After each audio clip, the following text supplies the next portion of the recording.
સૌથી પહેલા વાત કરીએ કમોસમી વરસાદને લઈ અને રાજ્યના અનેક વિસ્તારોમાં વરસાદ વરસ્યો છે। નર્મદા જિલ્લામાં કમોસમી વરસાદ નર્મદાના સાગબારા અને ડેડિયાપાડામાં કમોસમી વરસાદ નોંધાયો છે। ડેડિયાપાડામાં કરા સાથે કમોસમી વરસાદ વરસ્યો છે। મકાઈ, મગ, અડદ, કેરી સહિતના પાકને નુકસાન જવાની ભીતિ છે। તો નર્મદામાં સાગબારા અને ડેડિયાપાડામાં કમોસમી વરસાદ, ડેડિયાપાડામાં કરા સાથે વરસાદ વરસ્યો છે, જેમાં મકાઈ, મગ, અડદ, કેરી સહિતના પાકને નુકસાન જવાની પણ ભીતિ છે।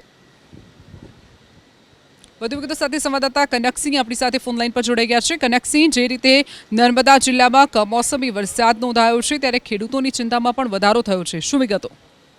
ખાસ કરીને આપણે જણાવી દઉં કે ઉનાળાની કાળઝાળ ગરમીની વચ્ચે હવામાન ખાતાની આગાહીના પગલે નર્મદા જિલ્લાના અંતરિયાળ જે વિસ્તારો છે એમાં ખાસ કરીને ડેડિયાપાડા અને સાગબારા તાલુકા જે છે એ બે વિસ્તારમાં હમણાં મોડી સાંજે કરા સાથે વરસાદ પડતાની સાથે જ ખેડૂતોમાં ભારે મુશ્કેલી થવા પામી છે। ખાસ કરીને કેરી, બાજરી, અડદ અને મકાઈ જેવા પાકોને પણ વ્યાપક નુકસાન થાય એવી ભીતિ સેવાઈ રહી છે। ચોક્કસથી કનકસિંહ, માહિતી બદલ આભાર। તો આ તરફ વાત કરીએ તાપીની। તાપી જિલ્લાના વાલોડમાં પણ માવઠું વરસ્યું છે। વાલોડ સહિત આસપાસના વિસ્તારમાં વરસાદ, બપોર બાદ ભારે પવન સાથે વરસાદ વરસ્યો છે। માવઠાના કારણે ઉનાળુ પાક લેતા ખેડૂતો પણ ચિંતામાં મુકાયા છે।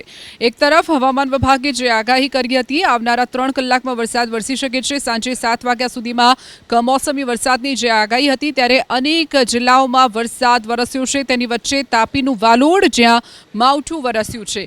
કમોસમી વરસાદ વરસતા ઉનાળુ પાક લેતા ખેડૂતોની ચિંતામાં પણ વધારો થયો છે।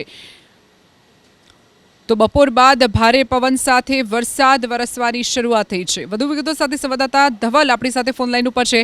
ધવલ, તાપીના વાલોડમાં વરસાદ વરસ્યો છે, કમોસમી વરસાદ, શું વિગતો? બિલકુલ, તાપી જિલ્લાના કેટલાક વિસ્તારોમાં બપોર પછી કમોસમી વરસાદ પડ્યો હતો। ખાસ કરીને વાલોડ તાલુકામાં ખાસ કરીને ભારે પવન સાથે વરસાદ પડતા જે ઉનાળુ પાક પકવતા જે ખેડૂતો છે તેની ચિંતામાં વધારો થયો છે। સાથે વાત કરીએ તો ભારે પવનને લઈને જે બાજીપુરાથી વ્યારા તરફ આવતા જે માર્ગ પર એક તોતિંગનું વૃક્ષ પણ ધરાશય થયું હતું, જેને લઈને વાહન વ્યવહારને થોડીક અસર પડી હતી। જી ચોક્કસથી ધવલ, માહિતી બદલ આભાર।